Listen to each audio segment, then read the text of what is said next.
आजकल अक्सर देखा जाता है कि अकेलेपन को दूर करने के लिए सिर्फ यंगस्टर्स ही नहीं बल्कि किसी भी उम्र के लोग अलग अलग तरह की डेटिंग ऐप का इस्तेमाल करते हैं। लेकिन इन डेटिंग ऐप को इस्तेमाल करने से पहले सावधान हो जाइए, क्योंकि आप किसी अनजान शख्स से दोस्ती करते हैं, आपको अलग अलग तरीकों से ठगा जा सकता है। ताजा मामला कौशाम्बी का है।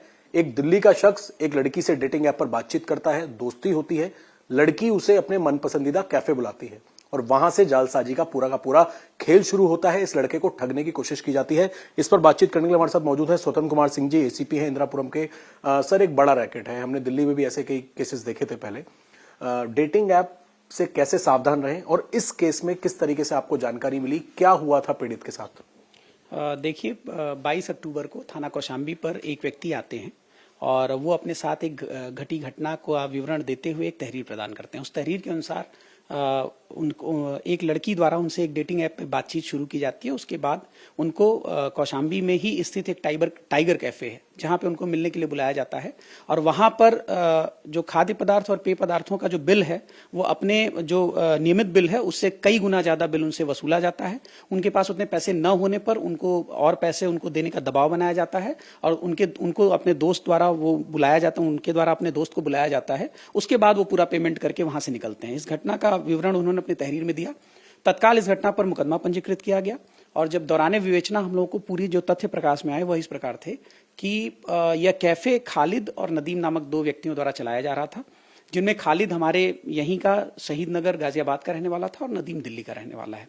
इनका एक सहयोगी सुमित भी है जिसका नाम प्रकाश में आया और इन लोगों के साथ कुछ लड़कियां थीं जो पूरा गैंग बना के ये लोग एक ऑपरेट कर रहे थे इस गैंग को। यह लड़कियां जो हमें प्रकाश में आया विवेचना के दौरान कि लगभग 6 से 7 ऐप हैं, डेटिंग ऐप, जिनमें इनके अपने प्रोफाइल्स बने हुए हैं इन लड़कियों के और मेनली ये लोग ग्राइंडर से डील कर रहे थे। किंडर भी मिला इनके फोन में, इसी तरीके के और भी अन्य ऐप मिले।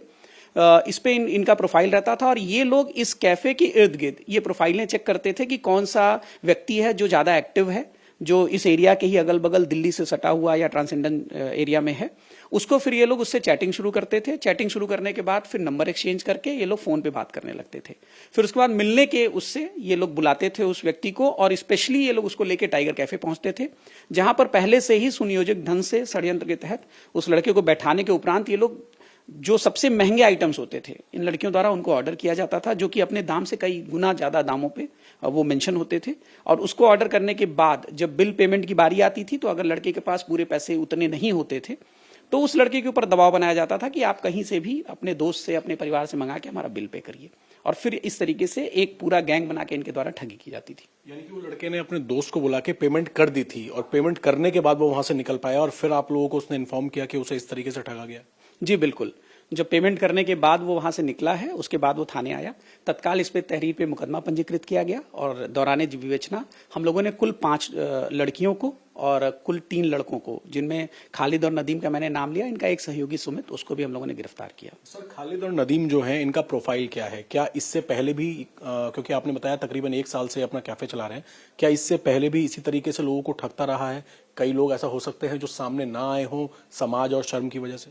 जी बिल्कुल, ऐसा संभव हो सकता है। इसीलिए हम अपनी इन्वेस्टिगेशन में उन लोगों को कोशिश कर रहे हैं सर्च करने की कि जो इससे पूर्व भी जो है इनके द्वारा ठगी का शिकार हुए हों। और इंटरेस्टिंग बात यह है कि जिस समय हम लोगों ने छापेमारी की कार्रवाई की वहां पे भी हमें एक पीड़ित मिला जो कि एक लड़की के ही साथ वहां पे बैठा हुआ था और उसके साथ भी सेम प्रोसेस हो रहा था और वह पीड़ित इस समय हमारी इन्वेस्टिगेशन का गवाह है। और ये चीजें हम आगे भी उसको जोड़ रहे हैं कि अगर ऐसा कोई और भी पीड़ित हमें मिलता है जिससे कि हमारा यह केस और मजबूत हो सके। लड़कियों का प्रोफाइल क्या है सर? क्या वो इस कैफे के मालिक से पहले से जुड़ी हुई हैं या उनको कुछ हिस्सा मिलता था इस पूरी पेमेंट का?